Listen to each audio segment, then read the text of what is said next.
Microsoft অনেক বছর যাবতীয় উইন্ডোজ ফোনে মিলিয়ন, মিলিয়ন US ডলার বিনিয়োগ করে আসছিল।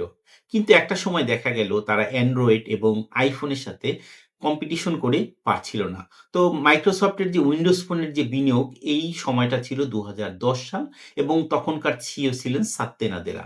তো সাত্য নাদেলা দেখলেন যেহেতু এখান থেকে আসলে ভালো একটা রিটার্ন পাওয়ার সম্ভাবনা খুবই কম, তিনি ২০১৭ সালে এটাকে ডিসকন্টিনিউ করার একটা ঘোষণা দিলেন এবং ২০১৯ সালে তিনি এটাকে অফিসিয়ালি 100% ডিসকন্টিনিউ করে দিলেন।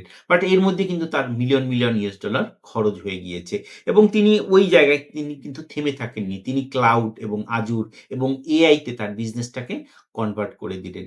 তো একজন লিডারের একটা সময় বুঝতে হয় কোন বিজনেসটা আসলে কন্টিনিউ করবেন না। এটা কোনো সহজ কোনো ডিসিশন ছিল না। যেহেতু তাদের অনেক, অনেক মিলিয়ন ডলার খরচ হয়ে গিয়েছিল। তো জিম কলিন্স নামে এক ভদ্রলোক তিনি এক বই লিখেছেন যেটার নাম হচ্ছে 'গুড টু গ্রেট'। তো এই বইটায় তিনি ১৪৩৫ টা অর্গানাইজেশনের টপ সিইও দের উপরে গবেষণা করে ২ টা ছোট, ছোট ডিসিশনে তিনি আসতে পেরেছিলেন। তিনি দেখিয়েছেন যে টপ লিডারদের ২ টা কমন বৈশিষ্ট্য থাকে। একটা হচ্ছে বিনয়, আরেকটা হচ্ছে দৃঢ় একটা কমিটমেন্ট থাকা।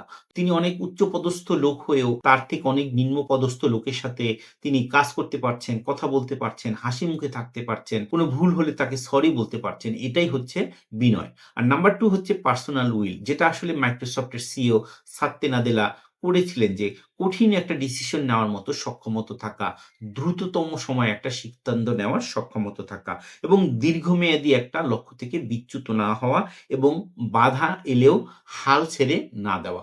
তো একজন লিডারের যদি এই ২ টা কমন বৈশিষ্ট্য নিজের মধ্যে লালন করতে পারেন, তাহলে কিন্তু তিনি একজন গ্রেট লিডার হয়। যেমন একজন লিডারের কমন যে বৈশিষ্ট্যগুলি থাকে, ইন্টিগ্রিটি থাকা, যখন মানুষ দেখছে না তখন আপনি সঠিক কাজটা করছেন কিনা। একজন লিডারের সাহস থাকাটা খুবই দরকার।